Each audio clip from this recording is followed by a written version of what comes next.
পিঠ বাঁচাতে চুপ থাকবো, কারোর পিঠ কিন্তু রক্ষা হবে না। হাসিনা তো পালানোর জায়গা পাইছে ভারতে। আমাদের নিরাপত্তা যদি এই সরকার নিশ্চিত করতে না পারে, তাহলে সরকারকে বলবো বিদায় নেন, বিদায় নেন। বলেন আপনারা ব্যর্থ, স্বীকার করেন আপনারা পারছেন না। প্রয়োজনে এই গণঅভ্যুত্থানের আমরা যারা রয়েছে, আমরা আরেকটি সরকার গঠন করব। অন্যথায় ক্ষুব্ধ নেতা কর্মীরা যদি সচিবালয় ঘেরাও করে আপনাকে টেনে হিঁচড়ে নামায়, এর দায় কিন্তু আমি নিব না। স্পষ্ট কথা, এর দায় কিন্তু আমরা নিব না।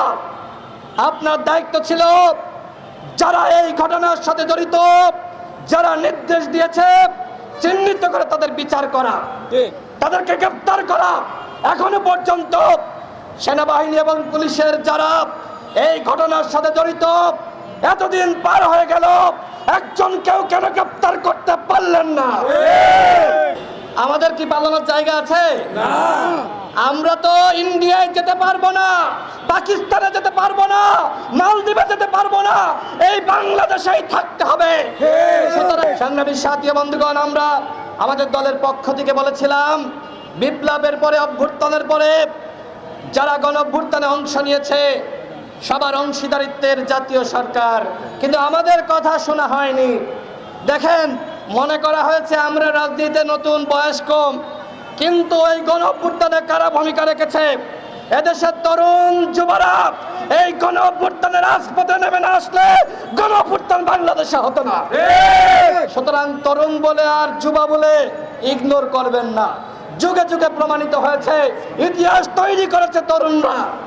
আমি কথা বাড়াতে চাই না, স্বরাষ্ট্র উপদেষ্টাকে বলতে চাই, নুরুল আকমলের উপর হামলা হয়েছে, এখনো পর্যন্ত দুঃখ প্রকাশ দেখি নাই, কোনো সহমর্মিতা প্রকাশ করেন নাই। তার মানে আপনার নির্দেশনে এই ধরনের হামলা হয়েছে। আপনি নুরুল আকমলের উপর যে হামলা হয়েছে, সেই ঘটনার দায় নিয়ে অনতিবিলম্বে পদত্যাগ করেন। অন্যথায় ক্ষুব্ধ নেতা কর্মীরা যদি সচিবালয় ঘেরাও করে আপনাকে টেনে হিঁচড়ে নামায়, এর দায় কিন্তু আমি নিব না। স্পষ্ট কথা, এর দায় কিন্তু আমরা নিব না। আপনার দায়িত্ব ছিল যারা এই ঘটনার সাথে জড়িত, যারা নির্দেশ দিয়েছে, চিহ্নিত করে তাদের বিচার করা, তাদেরকে গ্রেফতার করা। এখনো পর্যন্ত সেনাবাহিনী এবং পুলিশের যারা এই ঘটনার সাথে জড়িত, এতদিন পার হয়ে গেল, একজন কেউ কেন গ্রেফতার করতে পারলেন না? আমি 5 মিনিটের মধ্যে আমার বক্তব্য শেষ করব। জুলাই গণঅভ্যুত্থানের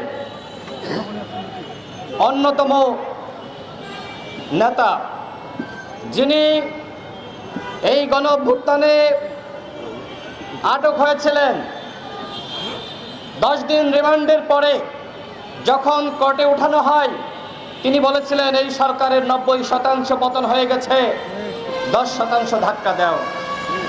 হাসিনা সরকারের উদ্দেশ্যে যে নুরুল আকমল এই ধরনের ঘোষণা দিলেন, আমাদের অসংখ্য নেতাকর্মী গ্রেপ্তার হয়েছে, রক্তাক্ত হয়েছে, শহীদ হয়েছে। আমরা এই সরকারকে ক্ষমতায় বসিয়েছি। আমরা বারবার বলছি, এই গণঅভ্যুত্থানের সরকার আমাদের সকলের সরকার। আমরা যারা গণঅভ্যুত্থান সংগঠিত করেছে, সেই গণঅভ্যুত্থানের সরকারের আমলে যদি নুরুল হক নূরকে আক্রান্ত হয়ে, রক্তাক্ত হয়ে ঢাকা মেডিকেলের আইসিইউতে কাতরাতে হয়, যদি আমাদের নেতাকর্মীদেরকে হাসপাতালের বিছানায় কাতরাতে হয়, সেই সরকারকে কোনোভাবেই কি গণঅভ্যুত্থানের সরকার বলা যায়? বন্ধুগণ, এই সরকার পদে পদে ভুল করছে। আজকে গণঅভ্যুত্থানের নায়কদেরকে রক্ষা করতে পারছে না। আজকে হয়তো নুরুল হক নূরকে আক্রান্ত করা হয়েছে, আগামীকাল কিন্তু আপনার পালা। সুতরাং যদি মনে করেন পিঠ বাঁচাতে চুপ থাকবো, কারোর পিঠ কিন্তু রক্ষা হবে না।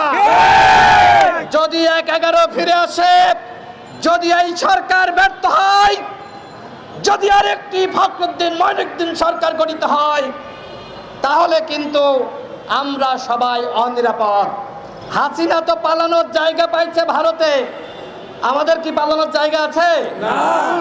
আমরা তো ইন্ডিয়ায় যেতে পারবো না, পাকিস্তানে যেতে পারবো না, মালদ্বীপে যেতে পারবো না, এই বাংলাদেশেই থাকতে হবে।